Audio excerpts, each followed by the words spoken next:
Kamigawa Neon Dynasty has been with us for a month and a half now. And now that it's almost April, Magic the Gathering's head designer Mark Rosewater is doling out some teasers about the upcoming set, Streets of New Capenna, scheduled for release in late April 2022. Mark Rosewater recently posted a teaser about some of the things we'll be seeing in New Capenna on his blog, which I'll link in the description of the video.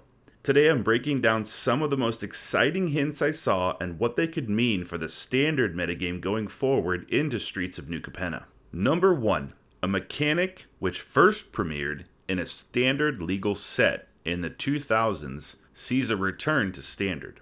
Nobody other than Wizards of the Coast knows what this is yet, but with the recent inclusion of Kicker in Zendikar Rising, Student Costs in Strixhaven, and Cleave in Crimson Vow, Wizards has demonstrated that they're prioritizing inclusion of mechanics that can offer a player a way to pay multiple ways when casting a spell. Having both a high-powered and a low-powered version of a card, and the ability to play either one of them as the situation calls for it, is now a mechanic that standard players have come to expect in some form. When I saw the teaser, the first mechanic that came to mind was the Evoke mechanic, which originated in Lorwyn in 2007. If they're seeking to continue this trend, I think there's at least a decent chance we see the return of the Evoke mechanic in Streets of New Capenna.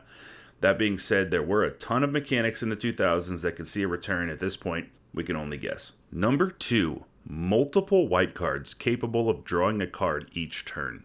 Look, it's no secret white doesn't get a lot of card draw, so this news is pretty exciting.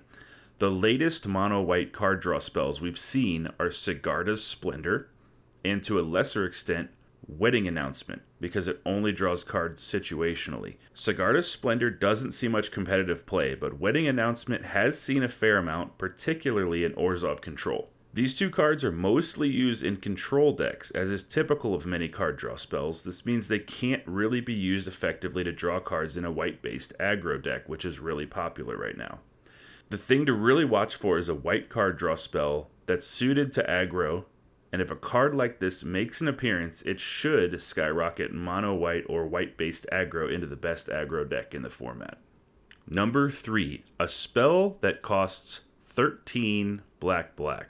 That is a hell of a casting cost, but spells like this typically come with a way to cast them for a reduced cost if certain requirements are met. The latest example we've seen of this is Explosive Singularity from Neon Dynasty. The spell costs 10, but you rarely cast it for that, instead tapping creatures to replace some of the mana in its casting cost.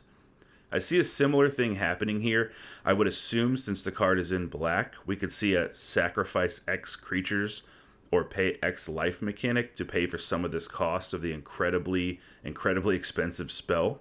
And currently, black-based control is really up near the top or the best at dealing with raw aggro. We're talking mono-white, mono-red, and Naya. But typically, it's not favored to win matchups in control matches against the likes of Azorius and Izzet control builds.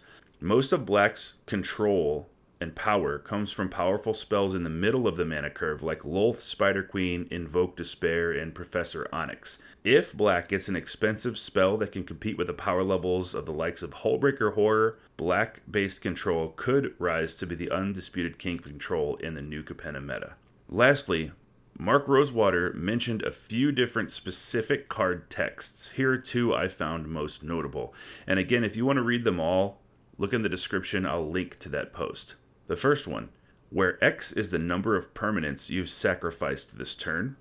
And the second, count the colors of the sacrificed creature. This implies that the sacrifice mechanics will be alive and well in New Capenna, given that out of the few specific card texts revealed, 2 of them deal with sacrifice directly. And referencing my earlier guess, if the new mechanic is in fact Evoke, it will only further bolster the sacrifice theme, since evoking a creature for its effect causes the creature to immediately be sacrificed, triggering those effects. Thank you very much for watching. Please make sure to subscribe for more updates as we get them, along with gameplay videos, spoilers, and more.